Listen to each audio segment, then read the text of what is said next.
If you're not having fun, what are you doing? Come on. Sorry, George. Go ahead. Ladies and gentlemen, welcome back to the special edition of the True Life Podcast. I have an incredible show for you today.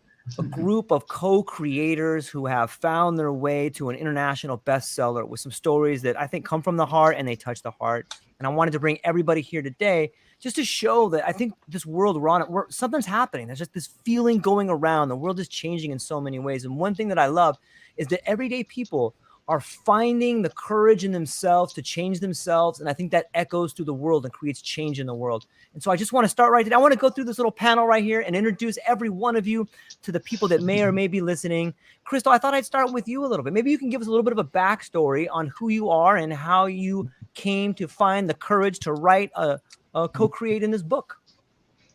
Well, my name's Crystal Behe, aka the Crystal Phoenix. I am a single mom who went through a domestic violence, was able to get out of a domestic violence situation that was pretty horrific. And I was brought together with these wonderful group of people by Dr. CJ and her Global Summit, to be honest. And through LinkedIn. I had actually met one or two of them on LinkedIn beforehand. I believe Michelle and I had been connections before that. And I have been struggling in finding my voice and trying to help others overcome domestic violence and lift themselves up like I've been doing for myself. And that's why I wrote my chapter, to be able to reach out and let others know, hey, there's a light at the end of the tunnel. You can soar, you can thrive, you can do it. If I did, you can too. I love it. I think there's something powerful about overcoming any sort of obstacle that has stopped you from living. And I can't wait to dig in a little bit more and hear some of your thoughts about it. Kim, how about you? What brought you here to this lovely place and this incredible group of people? Wow. Well, what brought me here was Lonnee. I met her at an author writing group, and we just connected.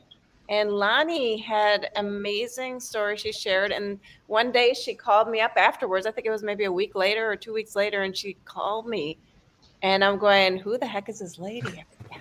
And we just connected. I don't know how long we talked. It must have been at least 2 hours. Yeah. And from there, we just, she asked me if I'd like to, write my story with her, with all these wonderful people. And here I am. And then I went berserk. I'm like, oh my God. I'm so excited to have you. You're on such a great mission. Yes. Yeah, it's fascinating to me.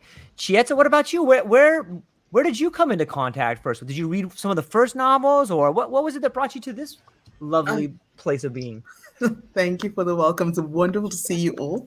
I met Lonnee in an audio. Well, actually, I didn't meet her. I heard her in an audio room with Melody and on LinkedIn, and I loved her story and our woo-woo tribe. And so, so I scheduled a coffee with her, and we talked for a good 2 hours, laughing, crying, and everything in between. And then I decided, okay, I'm going to write this chapter. So I did join Rattled Awake too. And I felt in a way a bit whelmed, but also surprised at how instant the community of co-authors can become. It was almost like, we all here bearing our souls like, wow, okay, let's go with this. So it felt a bit of like group therapy in some ways, but I felt the gifts that were pouring out of us is what drew me back for round 2. So, because I was debating about it, it's like, I've already done one. Should I do another one? Mm-hmm. And then, as divine intuition talks to me, says, write this one. So I decided to talk about the power of laughter and play and healing. And especially my love, being an auntie of 14 nieces and nephews, and we're all on different continents. And I've been an auntie who's globe-trotted and lived on 4 continents myself. I just felt there's always that calling of how do we become back to our true natural selves? And that's why I go back to being a kid. You know, everything was possible, anything was possible. So, but so often as children, we are numbed and taught to be silent by the time we're 5 years old. So the play is where we get to be our natural selves. And so that's what I chose to share. Thank I you. love it. Yeah, that's beautiful. We have to dig into some of the psychology of that. Michelle, you have an interesting background and a way to see the world through images. And what was it that brought you to this whole cohort of individuals? Well, I was introduced to Mike Asherbrenner of the Hounds, and we had a discussion, and instantly he introduced me to CJ, which is Dr. Constance Leland. And instantly she put me on her summits, and it was everything because of my story about carrying legacies. And I got sucked into my life of signage for 30 years. And I just hit 50 and I was like, oh my word. But, you know, I need to change my life. But because I had such beautiful parents, they really just warmed my heart. I found out I was adopted when I was 30. And it hit home for me big time, that I really needed to transform my life. And in my journey with meeting CJ and the summits, I met Lisa Marree. And she was like, Mish, you need to get hold of Lonnee immediately. And I did. And Lonnee actually came to me as well. And we had a chat. And within 5 minutes, it all happened. And it's amazing how collaboration and waking up in your life to follow your heart just really makes such a difference. And I'm just going to keep going, keep going and keep building those foundations. And I want to do that for others, create those legacies, make their moments matter. It's beautiful. I'm glad you're doing it, and you're doing a great job at it. So thankful. Dr. Nhu, what about you? You have an incredible story of being here. It seems that you have found a mindful path to mitigate your way over here. Yes, and what I like to say thank you, George, and all the amazing soul here. I it's always an honor, grateful, and blessed to be able to share, our journey and to be able to lift others and help others up is really my really deep down is like when I can remember my being a little kid, always questioning the purpose and why we're here and the circle of life. And it's not just the career and the house and the fancy and the possession, right?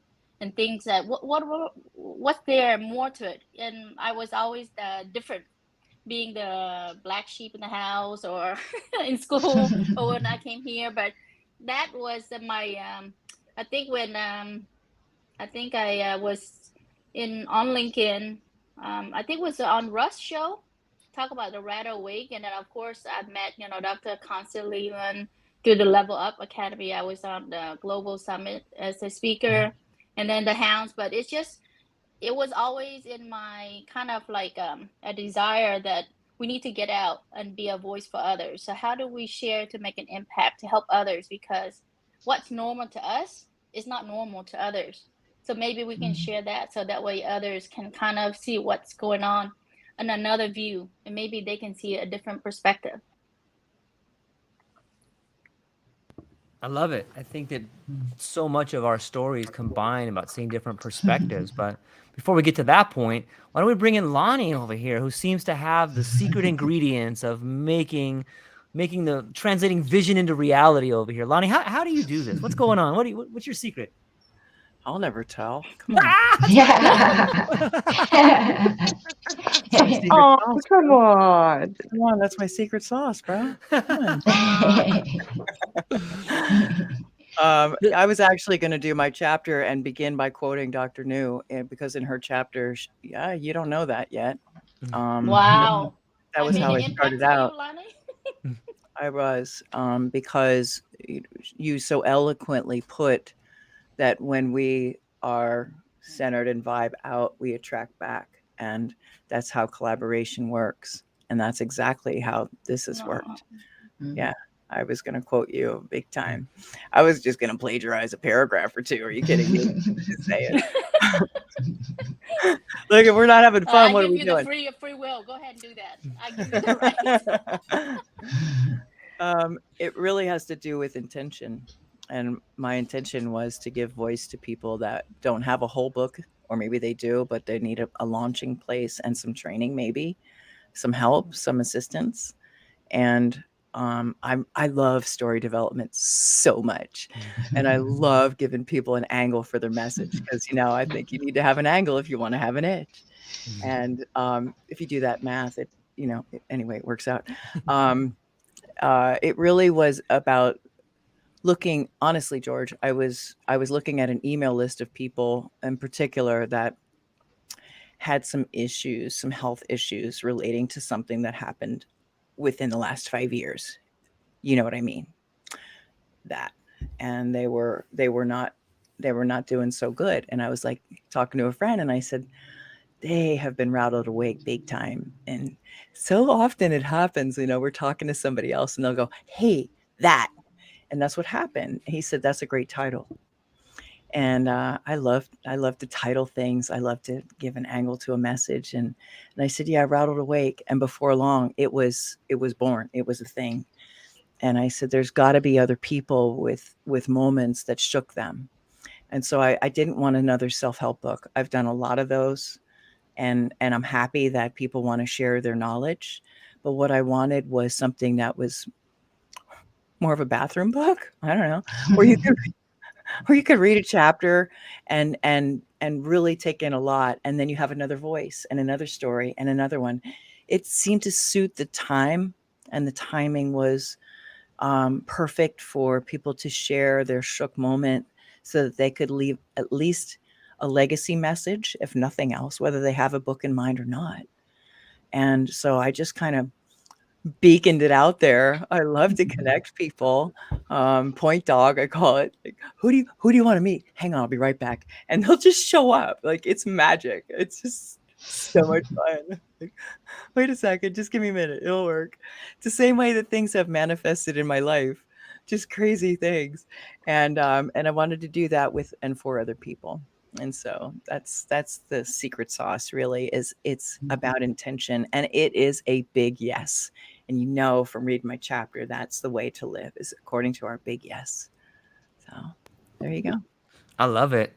I'm curious to get all of your opinions on this idea of this world that seems to be changing. And like, we've kind of gone from like self-help books to books where individuals are writing story to become a book. And it almost seems like a harmony to me. Like the way you would see a church choir sing together, the voice is more melodious and it's longer and it's more powerful and it reaches different octaves. And it just seems to me like that's the way we're moving. And we're moving in this world of co-creation. Instead of there being one author, there's multiple, like a family of authors that comes together to share stories that shed perspective on different ways of life. And I don't know, Kim, is that too far out there? What do you think?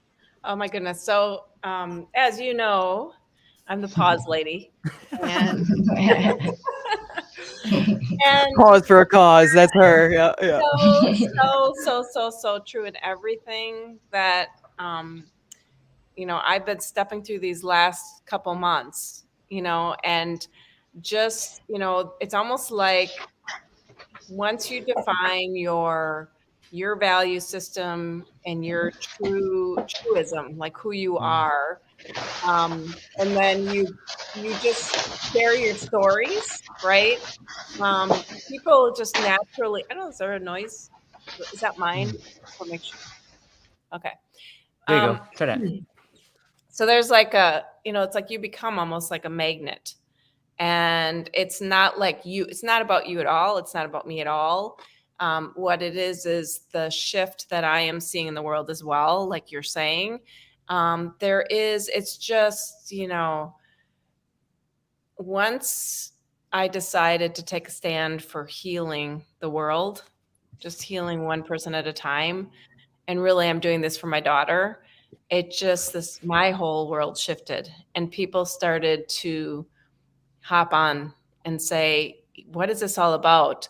And I'm starting to even hear people just say, they want to pause, or I'm shifting, or, even the time box that I talk about. And it's not about me, but I'm sharing the fact that the melody that kind of is happening. And then now this book, I mean, it's like this whole thing that Lonnee pulled together with her intention. She defined this intention, and she became the magnet, but then she created the melody in this space. I've never, I've written many books, but I've never done it in a collaboration. What an amazing experience. And just it, I don't even know how to explain it. It was just we are all connected now in a way that, we will always be connected through this experience. It's just beautiful. Yeah, I love it. Earlier, Chiyedza was talking about the idea of a child and getting back to this. And is there anything more melodious than the laughter of a child? And when I think about that, I think about how honest children are. And Chiyedza, is that part of it? Are we getting back to this idea of being honest with ourselves like when we were a child? I think you're right on point, because I'm the fun auntie, right? So I'm the one who puts the kids up in the trees and tell them, "Go tell your parents." I love it. And I'm the auntie who brings out the bubbles, right? Yeah. Because maybe it's something inside me. I'm 40 plus, but I'll always feel like I'm a 5-year-old, because there's always this thing of joy. It's the easiest thing to tap into, like in seconds. And I feel so much with all the stuff that's happened in the world, that continues to happen, even with the current global dynamics of wars or whatever. I feel we've been so taught to be afraid and fearful and close down and contract. Whereas I'm just seeing my 5-year-old niece, who just blowing bubbles, is completely relaxed and open and flowing. And I was like, and that's all she wants to do. It's like, auntie bubbles, auntie bubbles. So just even that joy of remembering what it is to be human. Right. I know maybe as a kid, I don't know if I shared this before with some of you, but my nickname in high school was Cheese. But it wasn't so much about, because my friends always saying, "Why are you always singing and laughing all the time?" And culturally, and I know in a lot of cultures, singing and dancing and laughing is a way to process emotions, right? But I know for myself, it was ingrained in me. I think I was singing before I could talk, because that was my way of moving in the world. And I even have a song for you, George, that because you have my dad's name, my late father's name. And so there's a song that actually talks about your story. So I was like, what? So these are these things of, I've always thought in song. I always find messages for people through song. And so I feel that way, as you're talking about the harmony of the world, the collaboration of the world. I totally get that, because that's how it feels for the most part. Thank you. I just want to throw something in there. Chiyedza was saying to me, George, I'm good. I'm working on something else. I've really enjoyed our time together. And I was like, that's cool. I just adore you. I love you. I'm so appreciative of you. And I'm so excited about this next volume. I think it's going to be really special. And she's like, hang on. I have a story. I'm in. And I was just like, oh, is it a big yes for you? And she's like, uh-huh. I said, what are you up to? Because I talk to every author first. I want to make sure that there's a story and a synergy and what's their angle and where we're going with this. And she just is like, that's it. Whatever I just said, forget about it. I'm in. And I said, what is it? She said, play therapy. And I was like, yeah, I took dance therapy, if you can take it as a therapy, to try and heal from a lot of pain, a lot of wounds. And I know how special it is. But when I read her story about how Uncle Abu cracked a smile on his 65-year-old face for the first time since when? Last time? 30 years ago? Who knows? The specialness of what she has done and across the global stage. I'm going to turn it to you, Chiyedza. Thank you. Thank you for sharing your story and the impact that you've had in life. You continue to unfold like a lotus and be amazing. You're just amazing. Thank you for being part of this again. Thank you, Lonnee, for creating this space, because I believe it's the environment that allows this brilliance and gifts to flow out of us to share with the world. Because even when talking with the kids, they'd all been traumatized by all sorts of stuff. As human beings, we all go through trauma. Unfortunately, theirs was on another whole other level. Yeah. But it was just creating a space where they could be free to be themselves, to be whole. Even one kid had actually cussed out his grandmother.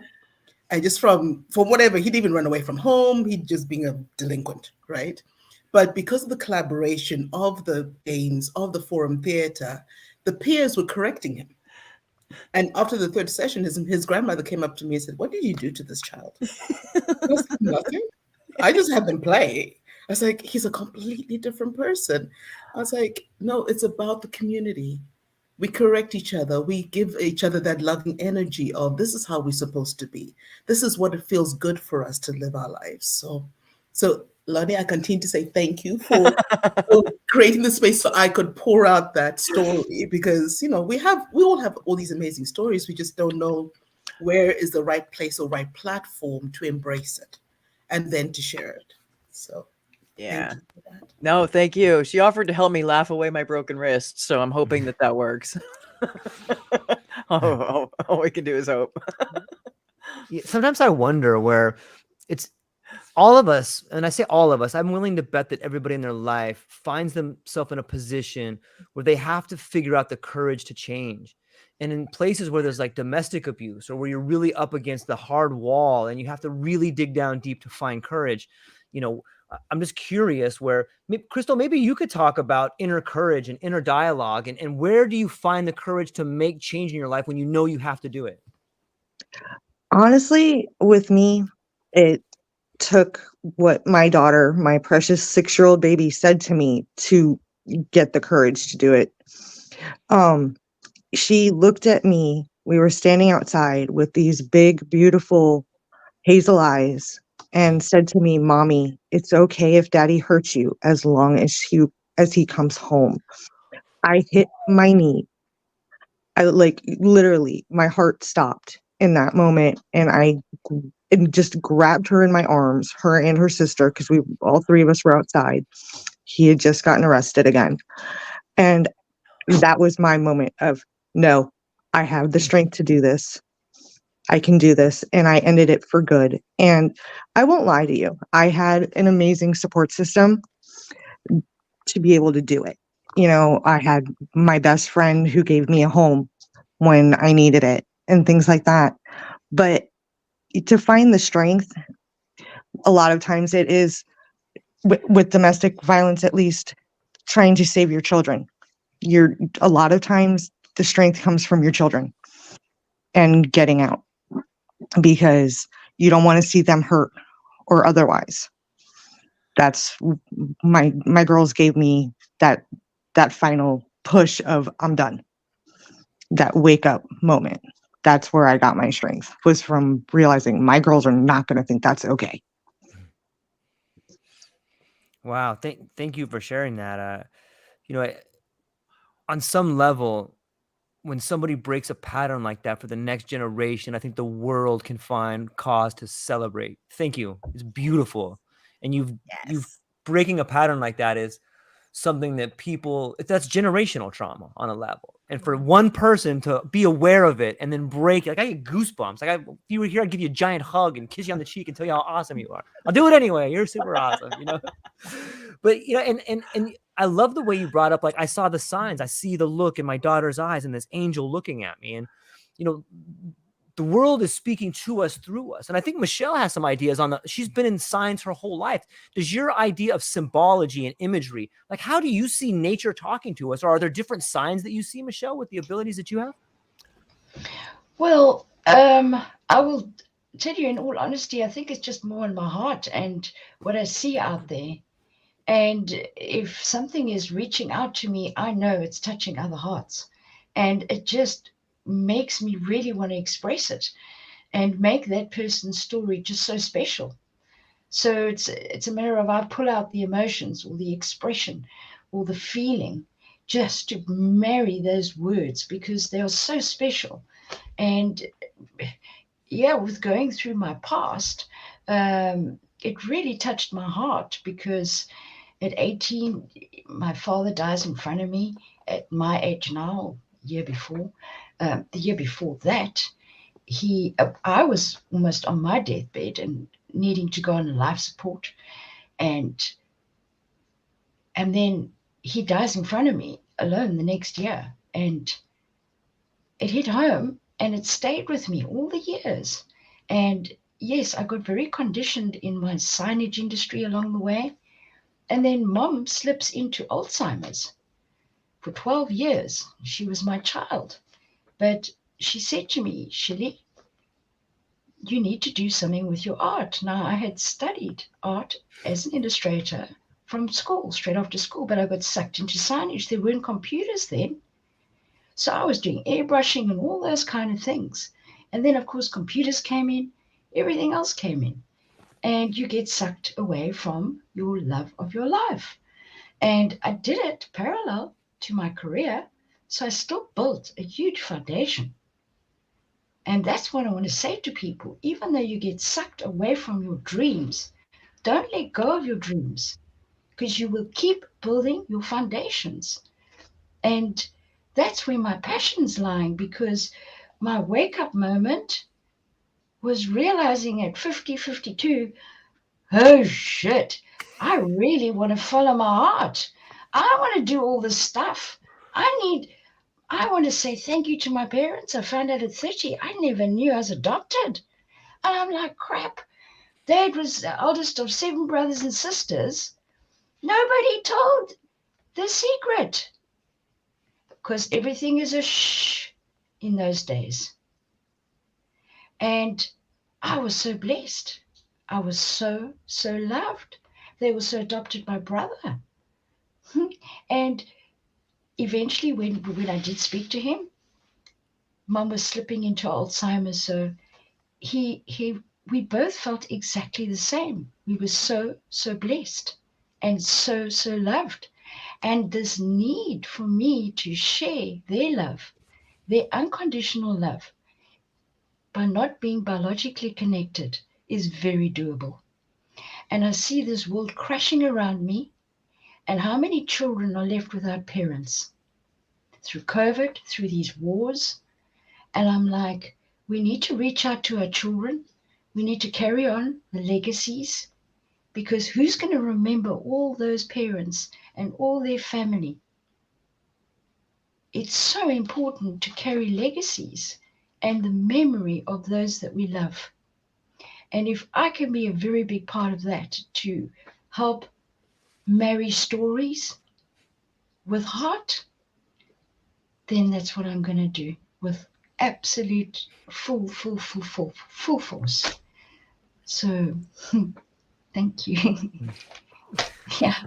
That's wonderful. I sometimes think about it like that. It seems to me on some level like maybe we come out of the I don't know if we come into this world, but sometimes I think we come out of it, and that the earth grows people like an apple tree grows apples. And it gives me this feeling of oneness. Like, look, we're all part of this thing together. And when you start talking about legacy and memories and this oneness, I'm often reminded of some of the words that Dr. Nhu has talked about her universal kindness and being mindful and meditation. And what, Dr. Nhu, what do you think of when I say the word empathy? Is that something, is that a method you use to try to maintain the homeostasis of the kindness that you have in your heart?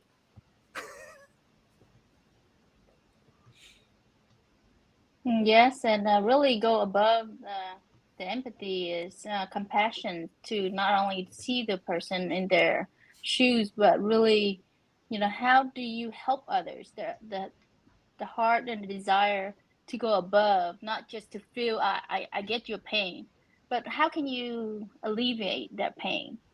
How can you help someone go through the trauma, the grief, the loss, or if they're out of work? How do you alleviate those pain? And that's the desire to go above. It's not about you. It's about how can you make the suffering less for others and have provided happiness and joy because they come through your life. You have the power, not only just your action and your words, but even the thoughts. If your thoughts are purely aligned with your heart, and have a vision and what you want, and you send it out. Like for instance, when we do meditations, and literally when you send out a message to the universe and saying that you want, wish that nothing come harm people who are suffering, for them to have less suffering, the healing, and people who lost their parents to be reunited. That energy you send out, the universe will not only receive but give you tenfold of it. And it's amazing because people who don't believe in the miracle of prayers, right? The higher divine, even if you don't believe in God, Buddha, whatever, but that's the law. If you talk about science, that's the law, and the quantum, that you go above that. And so it's amazing how I think, because I've gone through a lot, and in the book I only kind of scratched the surface.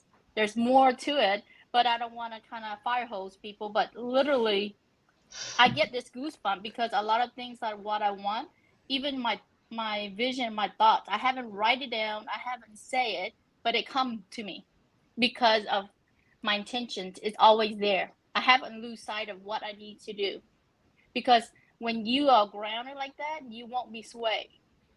You have a mission. You are just a vehicle, that you are a messenger to tell the world. And we're all tools. We're all healing. It's just different modalities, right? Yeah. And it's just very powerful. Yeah, that's really well said. I love the idea of being tools for change on some level. And that kind of, a lot of the times, and I know everyone in this room at some point in time has probably asked themselves the question, why me? And like, that's where you get stuck.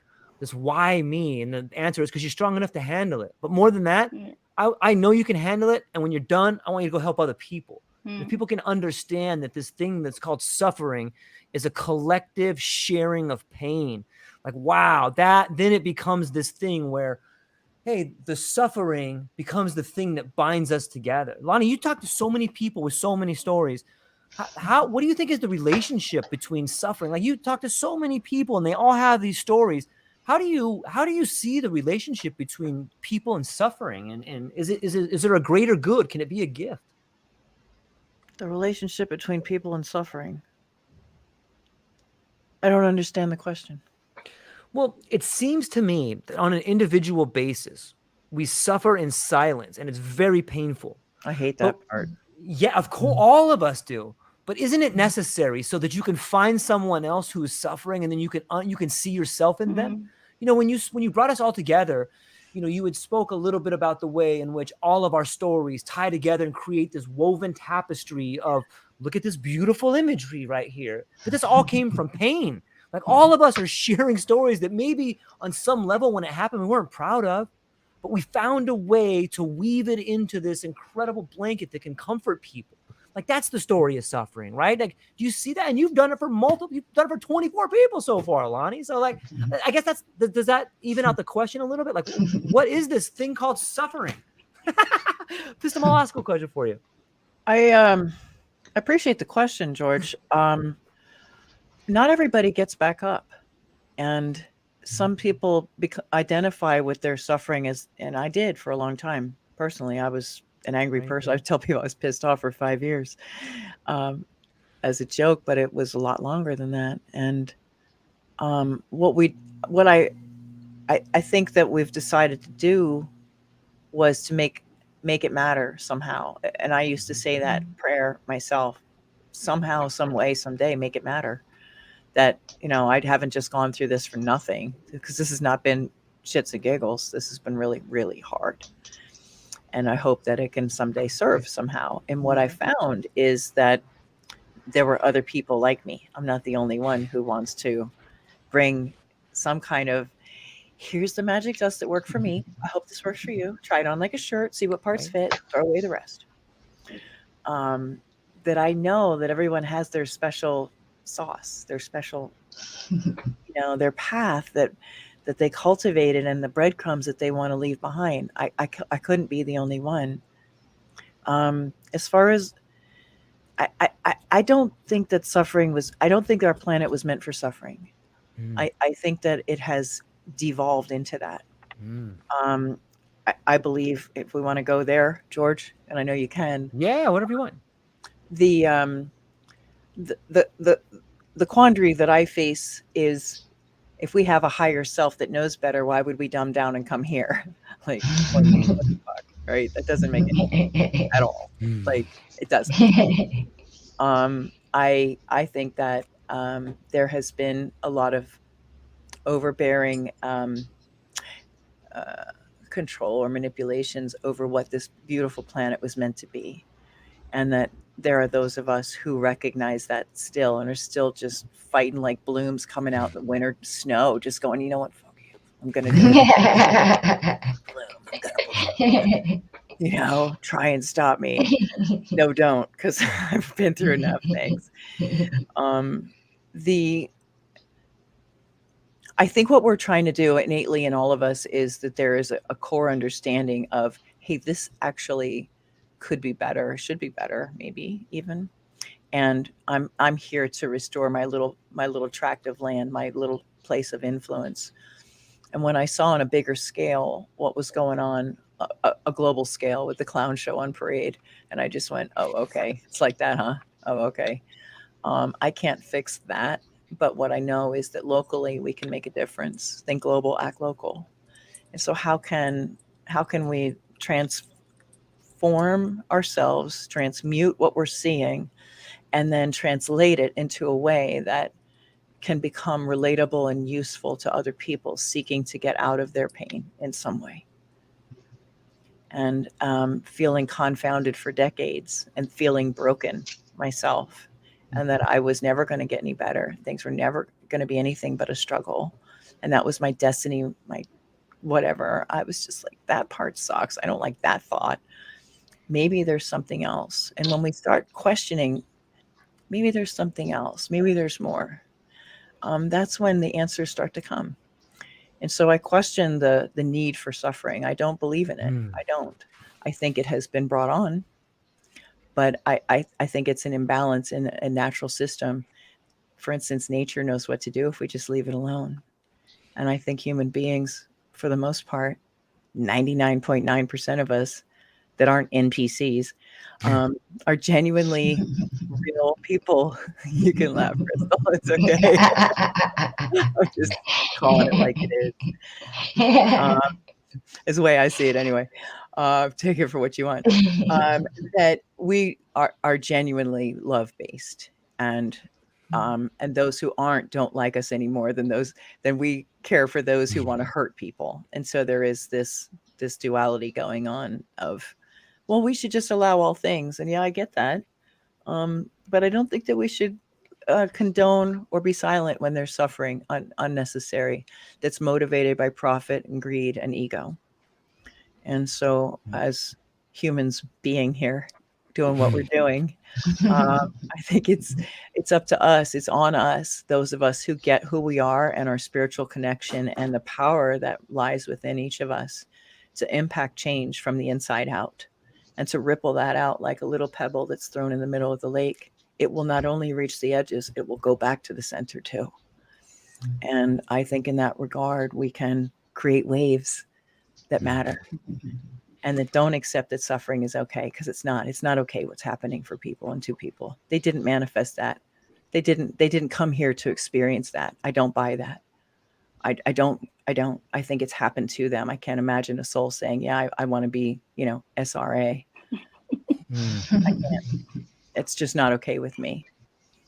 And I think that that's maybe some philosophy that we try to wrap around things we don't understand that are going on, just so we can try to grasp some sense or sensibility or make sense of it in a crazy, crazy world that's revealing itself to be what it truly is, which is motivated by ego, power, and greed and control. And it's up to us to shine our light and be beacons of light for those who are looking for, because they're mumbling, stumbling, and fumbling through the darkness, just like each of us were at one point. And it's on us, if nothing else, our lives have value, to turn back and go, hey, I have a lantern and a map, and follow my giggle, because I finally learned how to laugh. So, just follow me out of the freaking tunnel. Let's go.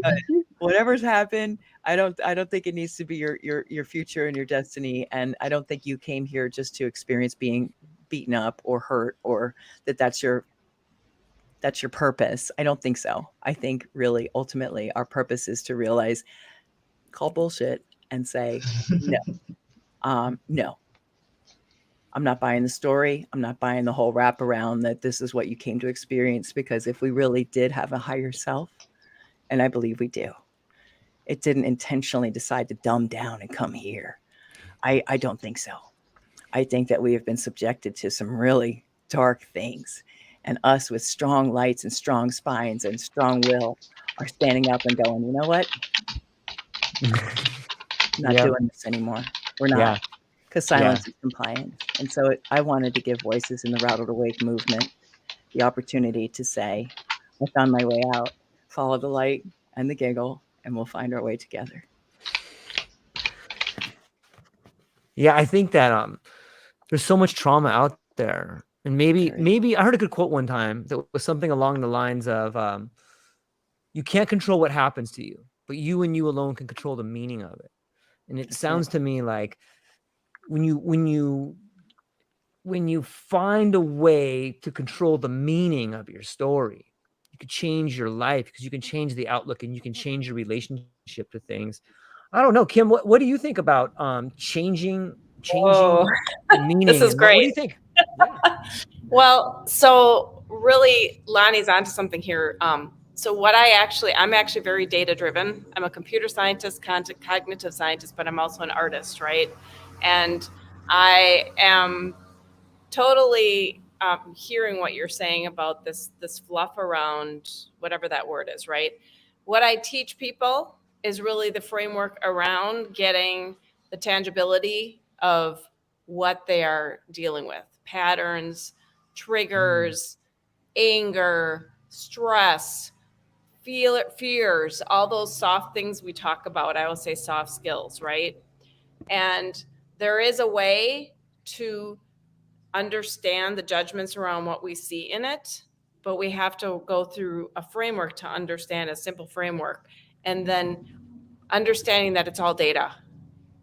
Everything is all data, and deciding how long you sit. I always call it in the black hole of whatever that feeling is that you're dealing with. But it's good to sit in that black hole for a while. And Crystal's word phoenix, I always say, sitting in that black hole and feeling it, being in it, deciding in it, though not staying for too long, and then rising like a phoenix out of the hole, right, and becoming a whole new person. And my grandma always said to me, she loved butterflies, and I always said, and we were very, very close. And I used to always hang out with her, right? I'd be drawing. Everything I did was just so much more fantastical than, I'd write something and oh my goodness, and that's who I loved being around the most. And I asked her one day, I said, Grandma, why do you like butterflies so much? And she says, well, Kim, it's this easy.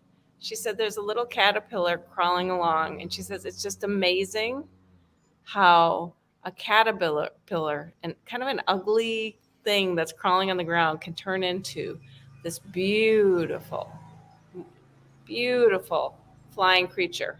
And everyone is different. Every butterfly is different. And so there is truisms around, us, and the whole thing around pause is, let's pause, unplug, and breathe. And I'm not saying this is a bad thing. I'm saying let's take our power back, right? So the power is in, and you said it. You said the empowering us to decide, because we're accepting everything that comes to us, saying this is what you are, and then letting your ego be, because there's a difference between being vulnerable and having ego. And God, the spirit, whoever gave us all of this on this earth, it's not that ego is bad or good, and it's not that vulnerability is bad or good. Everything is one or the other, the yin yang, and it's there for a reason. And to understand that, being empowered to understand that, and then not making it wrong or right, but living through it and designing and understanding the judgments we have, or the other word I goes for, there's the judgment and another one, the two different things that you make assumptions around. understanding that they are, and the judgments of someone else. We're just not taking the time to even understanding ourselves enough, understanding what we don't agree on or agree on, lying to ourselves a lot, lying being the truisms around the decisions we say we're going to make around ourselves or not. And I'm getting a little bit but it is truly not even talking to another person. And I keep bringing people back to Leave It to Beaver. I loved that show. And if you go and watch that again right now, you would see how well they articulated to each other. Beav would come home, right? Beav would come home with a problem and Dad would be there. And instead of Beav looking in this thing like this and Dad's in the newspaper, Dad came over to Beav and said, "Hey, Beav, how was your day?" And then Beav would talk about his problem. And then his dad, would articulate. So watching that, we're missing that conversation between each other. And then we don't have conversations. So we have conversations in ourselves and create all these conversations in our head that are not, they're just going way all over the place, right? So when you talk about the suffering word, right? We've made that word, it's an example, but there's so many. We've made that word something more, a flowery thing, a black hole thing, whatever it may be, than what it needs to be. So it's just understanding that and using the frameworks, understanding that everything really is data in the end, and you can make a decision around it. Yeah, I like that. I think that if we have the ability to define our terms and understand the ideas of other people who are acting with us, then you can understand motivations and you can understand what people are trying to get across. A lot of the times the problems begin with frustration at something that maybe you didn't even do, but it just gets passed on through you. And it's interesting, this idea of meaning. And sometimes I think that our language is so rudimentary that we don't have a real clear way to communicate our feelings. And when you can't communicate your feelings, you do like a child and you scream and you cry because you need something, but you can't get it across because you can't communicate to them, And I love the idea of the caterpillar and the butterfly. And there's another one that's similar about a snake that sheds its skin. It must find its way to the rocky ground and move around and make itself so vulnerable that something can get to it, And when you do that, it gives me chills. Like you can get hurt, you can die if you're vulnerable. And I think we have that fear. Chiyedza, what say you about the idea of vulnerability and suffering and meaning?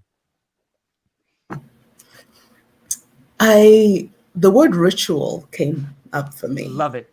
Because I totally resonate with you, Lonnee, about the suffering that we go through as human beings as to what is the point of it, all of this, right?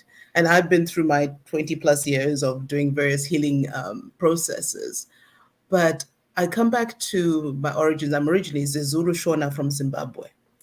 And as much as I was brought up in the colonial British environment, private school and all of that, there's certain ways of being that are so innate, which I don't even just only put to only Africans. I find it globally because I seem to be invited into these settings where that way of being is held with reverence, right?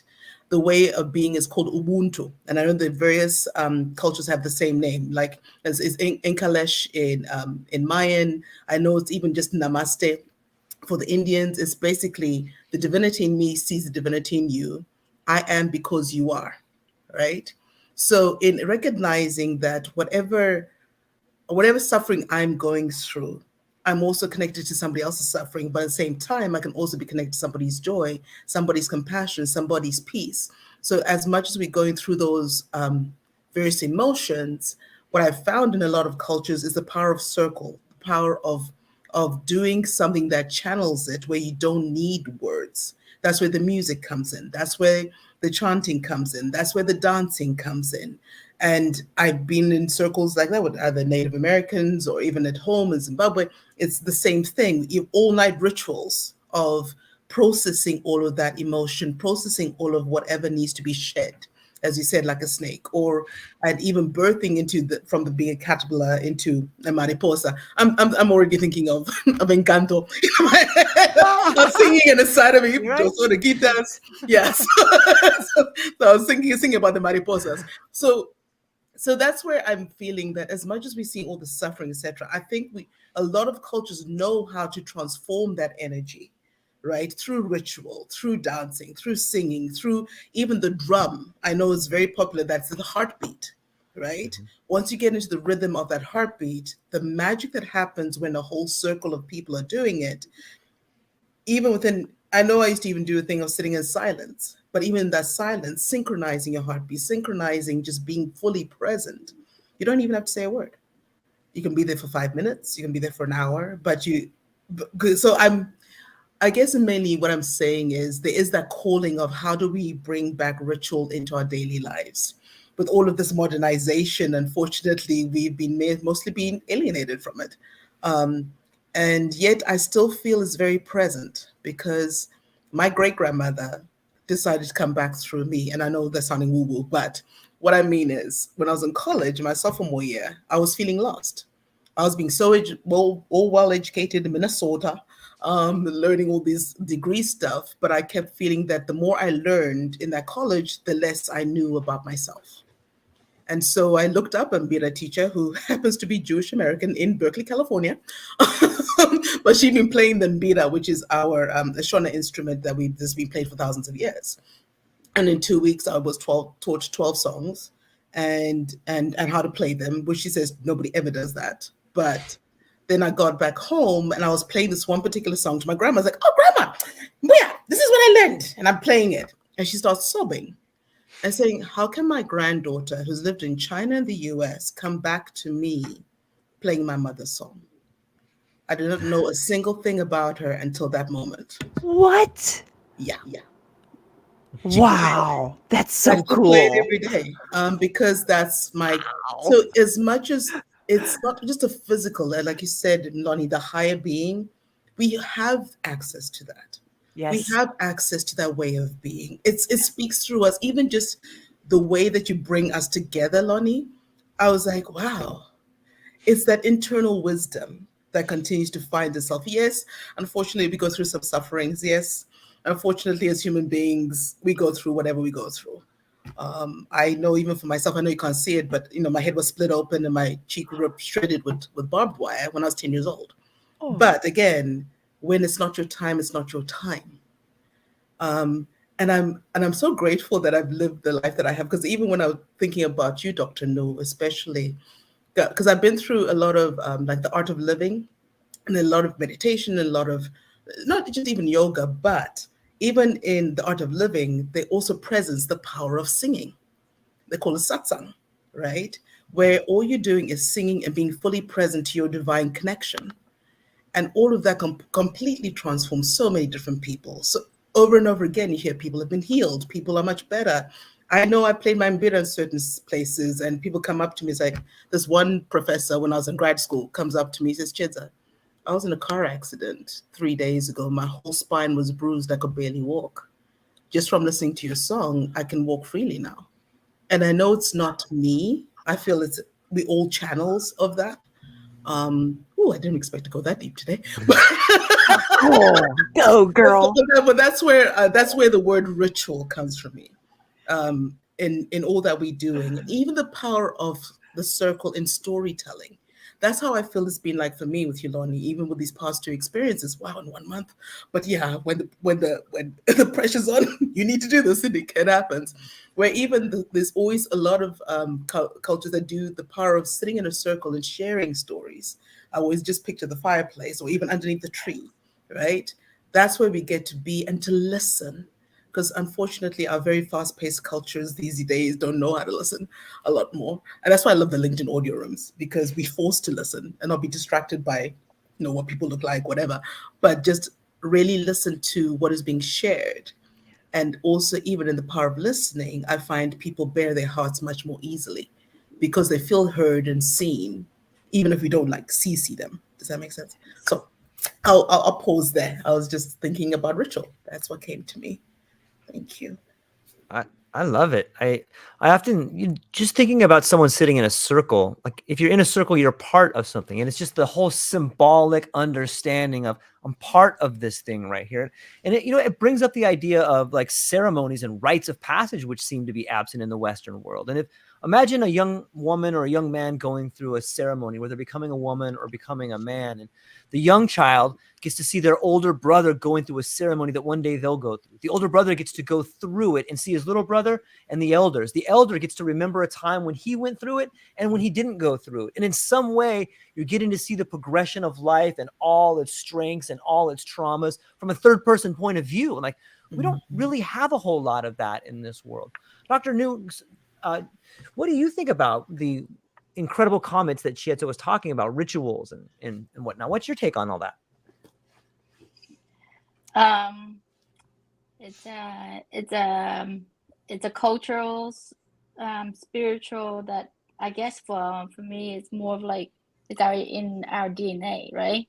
It's not woo, but then in American Western world it become woo.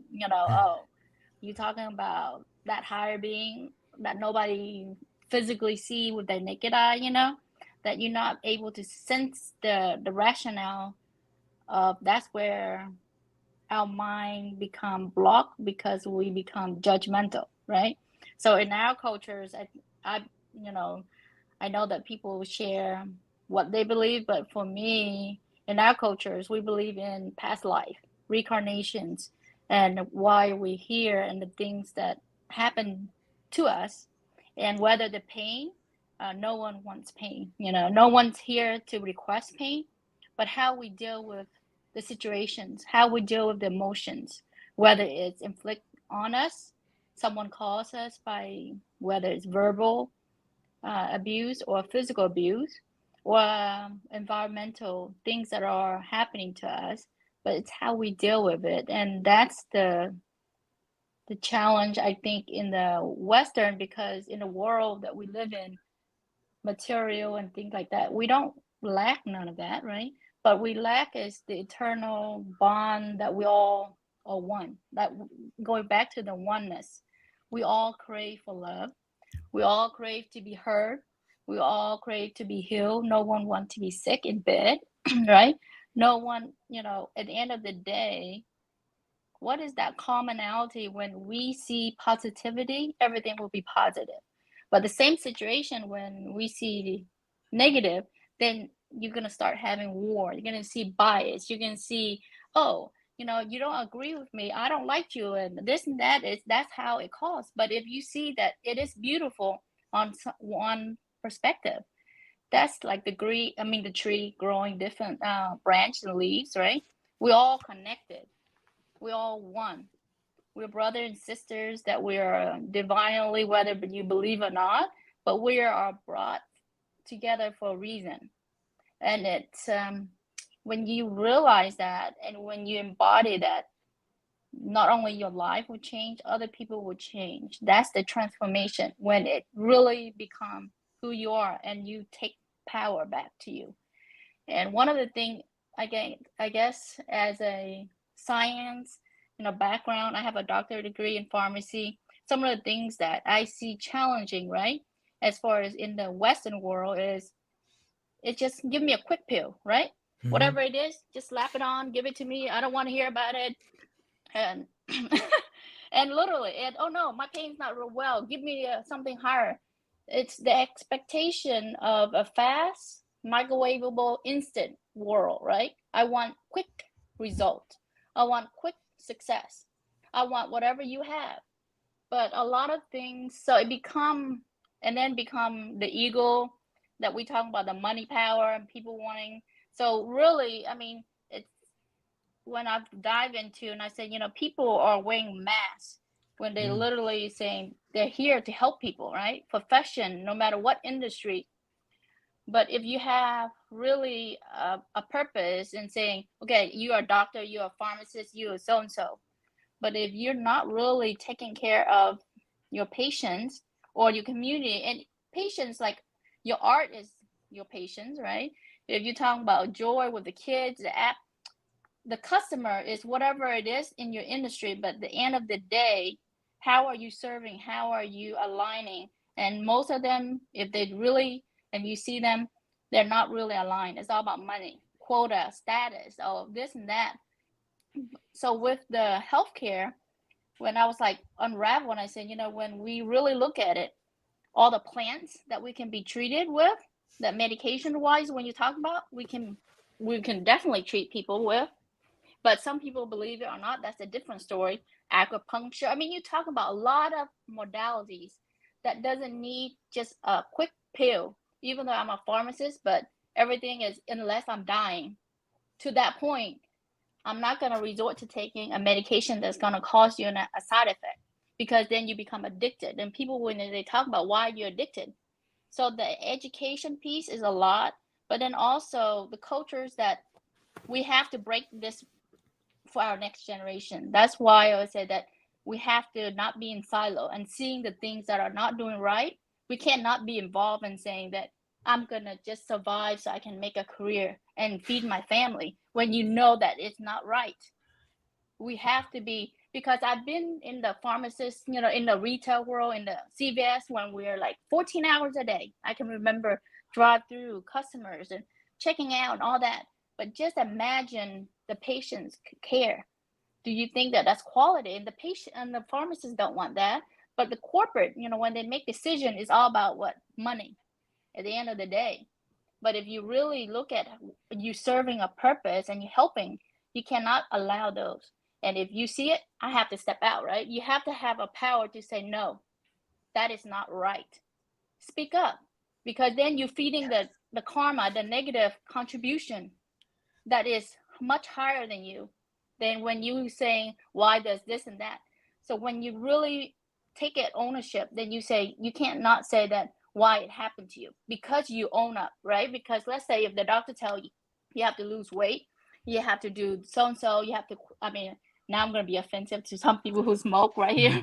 But if they said you have to quit, so your health, your lungs, you can breathe better, right? Let's say, but some might not make that decision. It's up to them. I understand, right? But some people is like, well, I'm going to live one life and I'm just going to live whatever I want.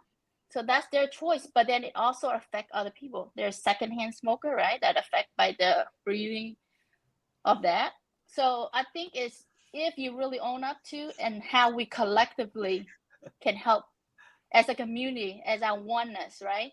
Because then when we are self-centered, just thinking about what's in it for us, then that's where the ego and a lot of things that are not aligned, and it won't solve the problem. But when you see things that it's all for us, we're going to collaborate, we're going to work together, let's fix a problem, look at all the problems that we have, let's go through one by one. We can't solve it all, we can't do it by ourselves, but we can amplify our voice, we can do things together to help others to speak up, because there's other modalities that doesn't need, like even meditation.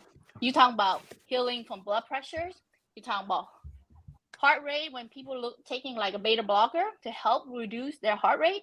There's lots of things that, it's because if you are just giving the power to the pharmaceutical, whatever, that just saying this, I really wish that every patient have a patient advocacy to really look after. I'm not saying that, it's their fault. It's really about the system. We have to break away from the system and educate our populations, so that way they know their option, and then they can go from there. I know I'm going on a rabbit hole. No, it's relevant, all of it. I think these are all symptoms of a sickness that plague us as a human body, all of us. It's amazing to me when there's this. Can I share a quick story with you? This is a really cool story that I heard, and I think it explains a lot of what we've all been talking about. And it's this idea that, so the body, the human body, like one day the body quits working. The hands say like, let me pull this back over here. There we go. So one day the body starts talking, and the hands say to the body, look, I do all the picking, and the feet say, I do all the walking. The mouth says, I do all the chewing, and this lazy stomach gets all the food. So they decide to go on strike. And the hands go, well, I'm not going to pick any more food. And the feet say, I'm not going to walk anymore. And the mouth says, I'm not going to chew any more food. And they just quit. And a few days go by, and they realize they can't even move anymore. Like, they're so tired. Like they couldn't walk, or they couldn't pick, or they couldn't talk if they wanted to. And at that point in time, they realize it's not the lazy stomach. The stomach is providing nutrients to all in their one body. And Dr. Nhu, you said something like in the first part of the story that was like, I want what you have. Like, I cannot tell you how many times when I was younger, and still sometimes like I think like I want what they have. No, you don't. You think you want what they have because you don't thoroughly understand what they have. And if you knew what they had, you probably wouldn't want it because you don't know what they went through to get it or what they sacrificed to have it. But when we start seeing ourselves in this individual world, like it's fractured. This, when you think of something that gets broken, it's fractured. And so too is our relationships fractured. And you spoke about change and lasting change. And I think that's a great question for Crystal is like, how do you sustain change? Like when you create a change in your life and you find yourself moving through life, what do you grip onto to make sure that you keep that positive change in your life, Crystal? Wow. Honestly, what keeps me moving is the fact that I want to make the world a better place for my kids, for Kim's daughter, for Chiyedza's nieces and nephews, for Dr. Nhu's kids. That's what keeps me going. I want it to be a better world for the future generations. I don't want the victim to be the one that's blamed anymore. I want to give the silenced a voice. And that's what keeps me going and keeps me motivated. Today, my mom, for one of the first times in my life, I actually felt validated by my mother. I called to give her the news that we reached #1 bestseller internationally. And she actually told me that she was proud of me. But the only thing was that she wanted more of my story. She wanted me to actually write my book and to get my story out there to help others. She felt like what I had done needed to be continued. And that validation from my mom, who is of the generation, your children are seen and not heard. You do not air your dirty laundry to the world. What happens at home stays at home. You do not talk about anything outside of the home. So for my mom to tell me she was proud of me and that she loved my story, but she wanted more. She wanted me to reach more people and to encourage me to do my book, which I've said all along that my chapter was a preview, like reading the back of a book, that was what my chapter was going to be, was like that back of the book for my full on healing story that I'm in the process of writing. So just knowing that I reached my mom and she said, what you're doing is important, keep going. That probably gave me that boost of confidence to grip for probably quite a few years. Because my mom, I love her dearly, but she's not the touchy-feely kind of mom.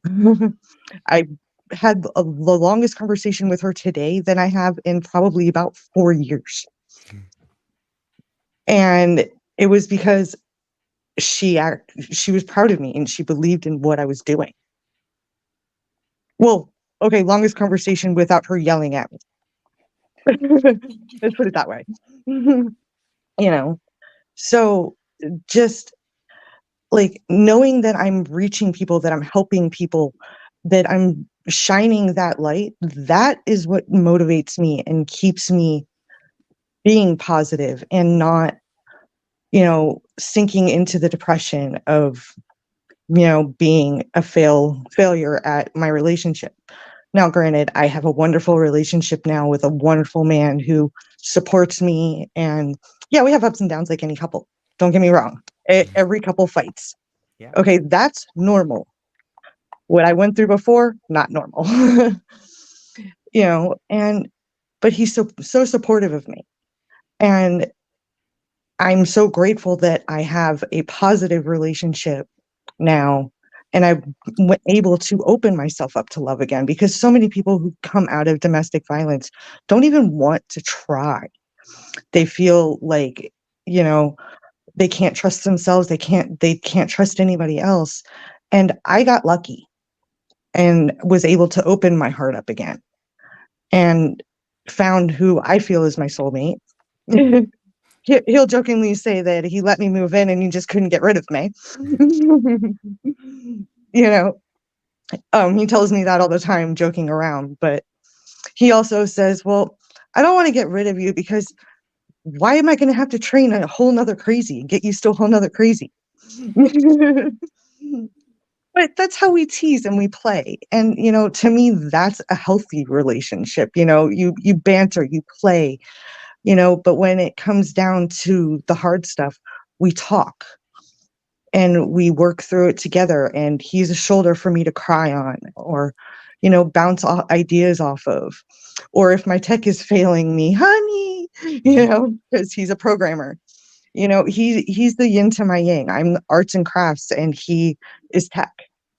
So it works. And I'm so lucky to have found that. So I want to help other people realize, hey, there is a light at the tunnel. You can thrive. You can trust again. And you can learn to love again. You can put yourself out there. You just have to be brave enough to leave first. But there are people who understand and want to help. So that's kind of my motivation. I just want the, you know, the world to be kind and love, you know, let the love shine through instead of being angry and vengeful and, well, money grubbing, you know. Yeah, money's great. It lets you have all the toys and all the fun stuff. But what is having all the fun stuff without having somebody to truly enjoy it with? Yeah. Yeah.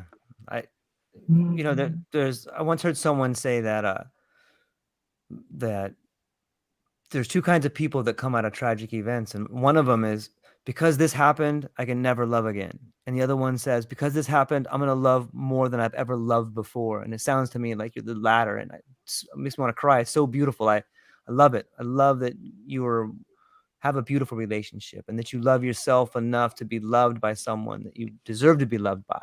It's beautiful. Thank you for having the courage to do it. I'll give you a big hug if I could. I'm so stoked for that. You know, Michelle, what do you think? Like, we've been covering a lot of deep stuff on meaning and suffering and loving and relationships. What is something that you are thinking about after writing in this book? And like, what's something you're holding on to create positive change in your life?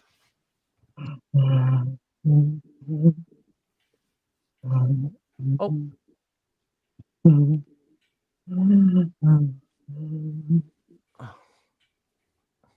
Michelle, unmute kindly. Oh, there you go. There you go. Now I can hear you.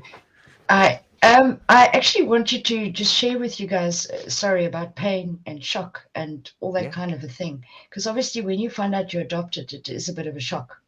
Right. My world stopped, literally, even though I was loved. And I did pause.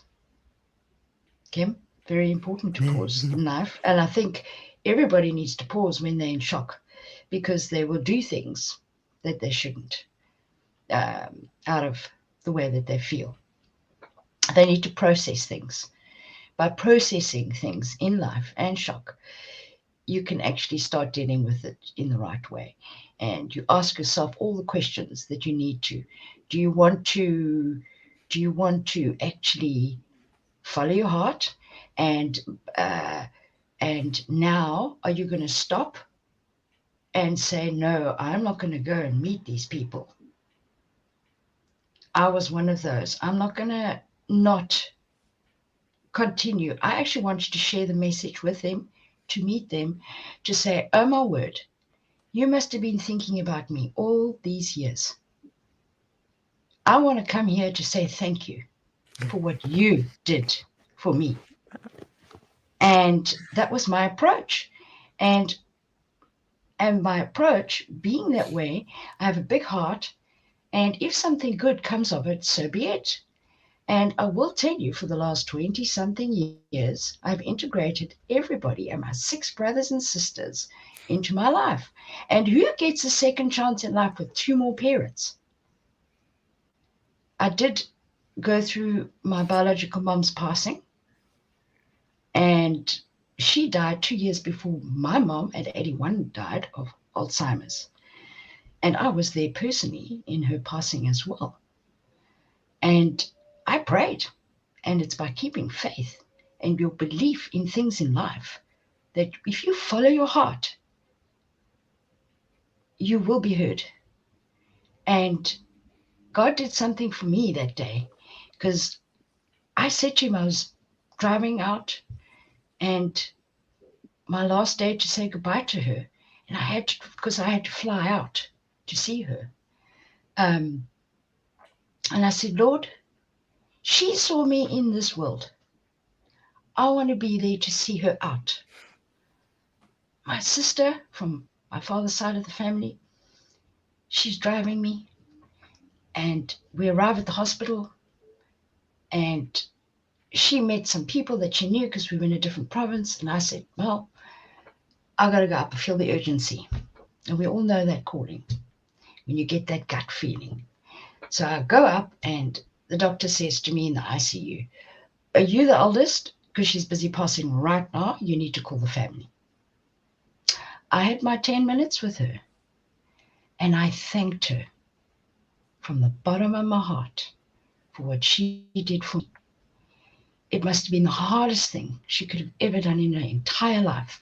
She told me, because I've spent many years getting to know her. She said to me, Michelle, I held you so tight in my arms. I did not want to give you up for adoption. For 10 months, she held me in an adoption agency. She did not want to give me up, but it was the 60s. It was a no-no in those days. And how she must have felt carrying that with her all those years. And I just feel so blessed to be able to have gone through what I've needed to go through in life in order to share that with others, that there is love out there. And I want to help those to say, you know what, face your fears, get over it.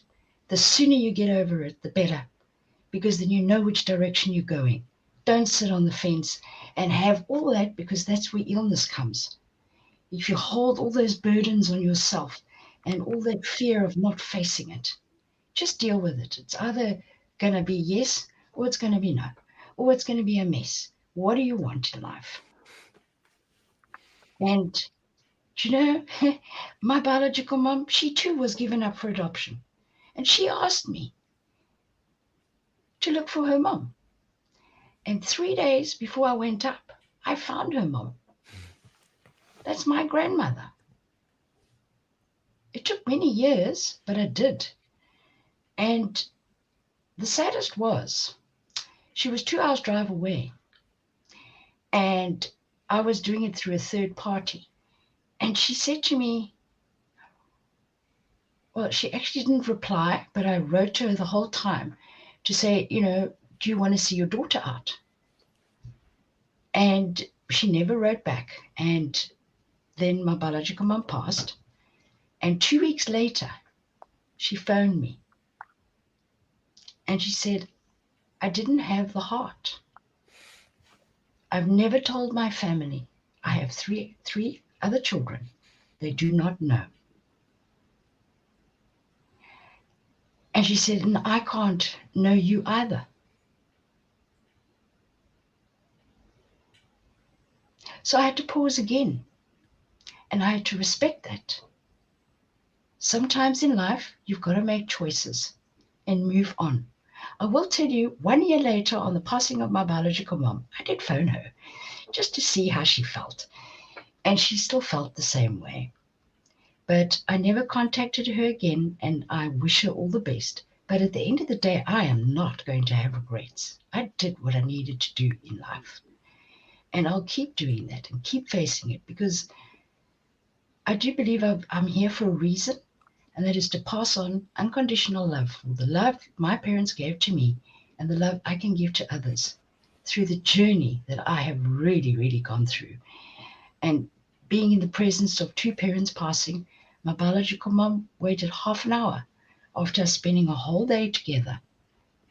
And she didn't obviously want us to be there with her when she passed. And that I respect too. And now I have a biological father left.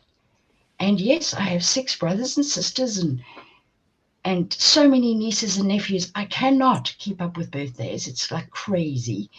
And, and my family, as I said, my father was the eldest of 7 brothers and sisters. And now my biological father is the eldest of 6 brothers and sisters. So I know all of them. I know all their children. And it's like family gatherings are big. But COVID, obviously, and time has all changed. And in my father and upbringing, that whole generation, they're busy dying. They're all in their 70s, 80s now. My father was the eldest of all of them. And this is the urgency as well for me. I need to share the legacies of those that I love. And now it's the coming together of families. Now it's 3 families because my biological parents, after me, I was a love child. She was in college, he was in school. So it was a big no-no as well. And that's why she got sent down to Cape Town to have me. And I just look at all of this and I realize now when I wrote out my quote for people that every single time in a book, I would love to put 3 surnames. And that is bringing together of those who have been a very big part of my life. And that is just, for me, carrying legacies and memories of those who are so dear to me. And I love them all very, very much. And I am so rich in love and being given all that as a gift to give to others. And I've been seeking a way to share this, that people will hear me, because I know, and it's weird, when you're looking for that car, then all of a sudden you see that car everywhere. Yeah. And if you're looking for something, you find it. But when you're not looking for it, you never see it. And this is the thing in life. If you don't focus on something that's important, it's not going to happen. And yeah, so I did that, and I put myself out there, and I was always talking from my heart. But then somebody very special started listening, and quite a few people from that started listening.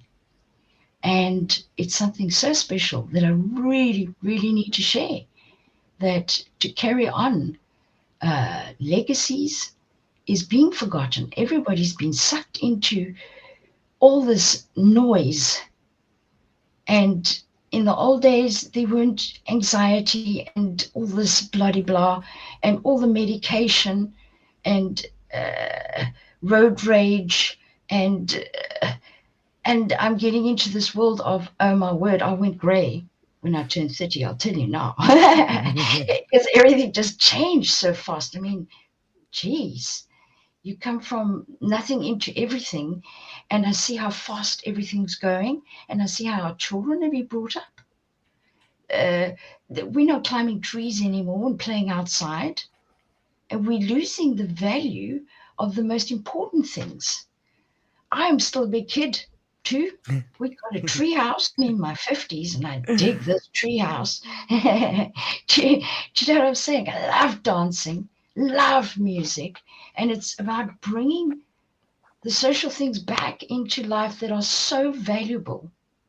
And yes, the pausing is so valuable because there's just too much of a chase and a rush, and it's too much for our brains and it's too much for our heart. We're not being able to actually deal with stuff properly. That's why people are getting married and divorced within 5 seconds flat, and nothing's valued, and all those children are suffering through all of it. I never grew up with a stigma, that's for sure. So I thank my parents for that. Because if I had known, I would have been that child like a divorced scenario. Oh, I'm going to run to my biological parents now. I want to do something better, So, yes, I was protected. And I value that and their decision. Each person will be different, obviously. But I'm sharing my story, and I'm saying, you know what, it is doable. And there's a hell of a lot of love around. And you just got to actually focus on it. And yeah, value it very, very much. So yeah, so I had to I had to share that. I just Michelle. Yeah, when you say, I was thinking, yeah, I'm sure George also thinks that.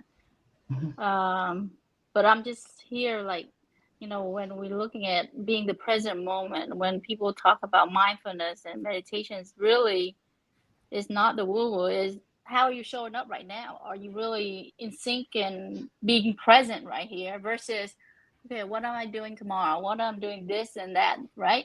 Our mind just keep going. But when we're mindful of all of our surroundings and being present, we're not judged, because then you're at the moment. You're living in the moment, not the past, not the future, but the present. And being paused on having that is a tool when people are not grounded, because when you're grounded anywhere, you can be mindful of the moment. Walking, you can be mindful. It's not just sitting like a monk or a nun or in a sacred place. It's being in the moment at any time, right? Where it can be mindful of eating, mindful about talking, mindful of things that will have an effect on others. Maybe our words, we don't see that as being hurtful for somebody else, but that could be a trigger for somebody else. It could be a poisons or a medicines, right? So it depends on how you want to use it. It's a double-sided sword. So it's how we use it, it becomes. And when our brain, whatever we practice is what we grow. So our intentions and being present and being mindful, it's very simple, but people, it's hard because they're so immersed in something that's artificial. Being trapped into the social media, right? The expectations and things that are on the materialistic, the possession. Oh, you're mine, you're my spouse, you're my husband. You can't be complimenting another lady or another husband, that become that ego of that possession. So the violence and things that it all start, it's if we're in tune to ourselves, then we won't judge others. Then that start with us. We want to change, it got to change from us. So I love all the amazing soul here that when we see commonality, we see a lot of alignment. But when you see separation, then you can nitpick everything, right? Of whatever you want. So that's where we challenge people to look at the common. Well, how are we alike? How are we more aligned?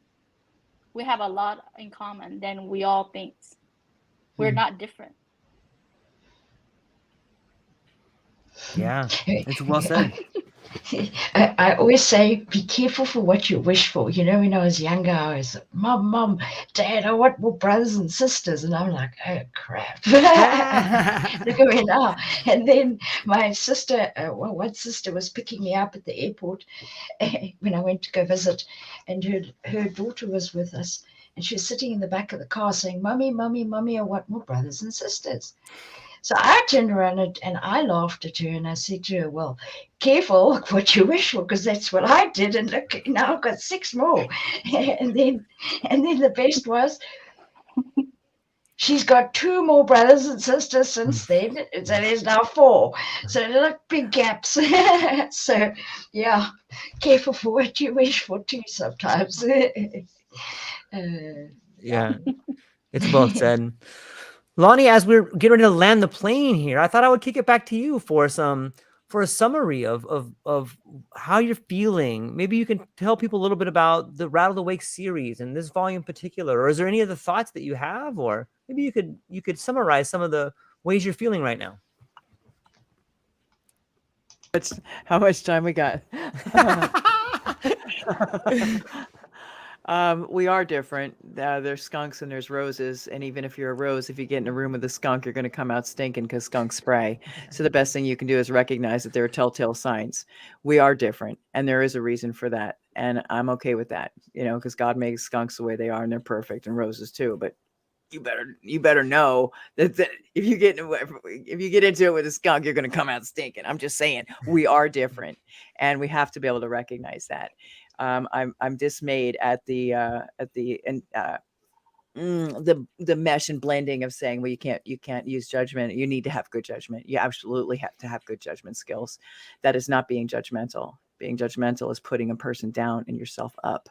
We need to have good judgment skills now more than ever. We need to trust our big yes. We need to trust our divine guidance.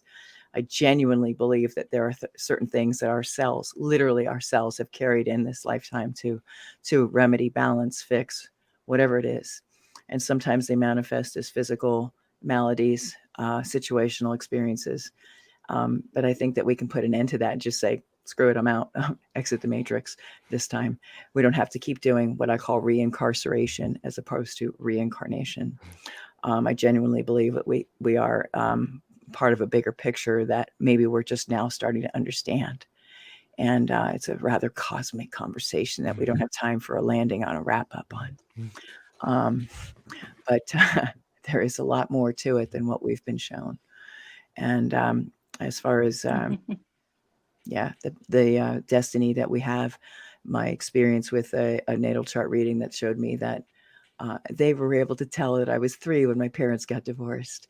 And I said, how do you know that? And they said, it's right here on your chart. And I said, I'm 30 and you're telling me what happened when I was 3 is on a natal chart. Is it all already done? And so, I've never forgotten that question. And sometimes we think we're in the driver's seat. I think we're in the passenger seat. And that the best thing we can do is put our feet out the window, let the breeze blow our skirt up, and just say, how can I have more fun today than I ever thought possible? Because the rest of it is que sera, sera, baby. And all we're here to do is just beam as much light as we possibly can to those who want to receive it, and those who want to stay in the dark, go ahead. Bye. It's okay. You do you. Go ahead. And that's okay. Rattled Awake is a place for people to express their voices, their experiences, their perspective shift. If you add an F to shit, you get shift. So F it. Just move on. And that's really what it's about. Look, it's in the book. It's in the freaking book. Let me see if I can do this with my one good hand. But I want to show you an illustration that was in the book, in my chapter. And I said, just put an F in that word and you can shift. And that's really what it's about, is these wonderful people and all their diverse upbringings and philosophies. The bottom line is we're just trying to figure this shit out, and we're trying to shift into high gear and make the best of whatever the heck is going on. And hopefully we can all die laughing. That's all. That's phenomenal. It's phenomenal. Rattled Awake Volume 3, ladies and gentlemen. If you are watching this, if you're listening to this, the link will be into the show notes. It's an incredible collaboration of co-authors telling stories of healing that I think are contagious. And I hope if you're listening to this, that you will one day share your story with us. Reach out to all of us. I'll put all the links down in the show notes to reach out if you're curious. And that's all we got for today. Hang on, ladies. I'll speak to you briefly afterwards. But to all the listening and watching audience, thank you so much for hanging out with us today. That's all we got. Aloha.